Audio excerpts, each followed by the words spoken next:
মৃত্যু কষ্ট, সকলকে মৃত্যু যন্ত্রণা ভোগ করতে হয়। আল্লাহ তাআলা বলেন, ওয়াজাআত সাকরাতুল মাউতি বিল হাক্কি যালিকা মা কুনতা মিনহু তাহিদ।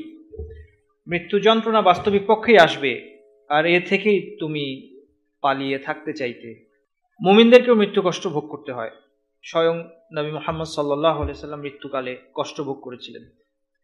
মৃত্যুর সময় তিনি তার হাত একটি পাত্রে রাখা পানিতে ভিজিয়ে মুখ মাসাহ করছিলেন এবং বলছিলেন, লা ইলাহা ইল্লাল্লাহ ইন্না লিল মাউতি সাকারাত, যে নিশ্চয় মৃত্যুকালে রয়েছে বিবিধ কষ্ট।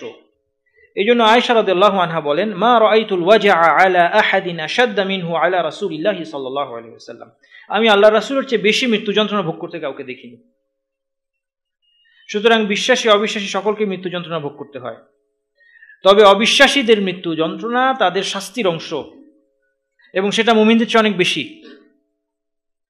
আমরা সামনে এর বিবরণ দেখব ইনশাআল্লাহ, মৃত্যুর মুহূর্তে কি ঘটে, যেটা বিস্তারিত হাদিস এবং কোরআনে বর্ণনা করা আছে। এত স্পষ্ট চিত্র যেন আপনি চোখের সামনে দেখতে পাচ্ছেন। এই মৃত্যুর সময় একজন ব্যক্তি কি দেখে, এই বর্ণনা আমরা দেখবো ইনশাআল্লাহ। তবে এখানে মৃত্যু কষ্ট সম্পর্কে ঢালাওভাবে বলা যায় যে মৃত্যু যন্ত্রণা সকলেরই হবে, অবিশ্বাসীদের অনেক বেশি, এবং সেটা তার শাস্তির অংশ। অপরপক্ষে মুমিনদের মৃত্যু যন্ত্রণার দ্বারা আল্লাহ তাআলা তাদের গুনাহকে মাফ করেন, তাদেরকে পরীক্ষা করেন। অবশ্যই এটাও পরীক্ষা, এটা দুনিয়ার জীবনের অন্যতম কঠিন পরীক্ষা। এই জন্য আমাদেরকে দোয়ায় শেখানো হয়েছে যে প্রত্যেক সালাতে পড়ার জন্য আল্লাহ রাসূল সাল্লাল্লাহু আলাইহি ওয়াসাল্লাম একটি দোয়া শিখিয়েছেন, আল্লাহুম্মা ইন্নী আউযু বিকা মিন আযাবি জাহান্নাম ওয়া মিন আযাবিল কবরি ওয়া মিন ফিতনাতিল মাহইয়া ওয়াল মামাত।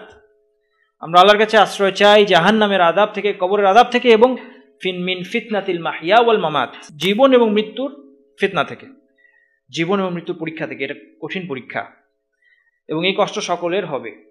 আমরা এখানে যারা আছি, আমি আপনি সকলে এই মৃত্যু যন্ত্রণার মধ্য দিয়ে আমাদেরকে যেতে হবে। তবে মুমিনের জন্য সেটা তার গুনাহ মাফের কারণ হয় এবং তার মর্যাদা বৃদ্ধি হয়। অপরপক্ষে অবিশ্বাসীদের জন্য এটা শাস্তি। মৃত্যুর অবস্থাটা এমন যে এই সময়ের অনুভূতি বর্ণনা করার মতো অবস্থা সাধারণত মানুষের থাকে না।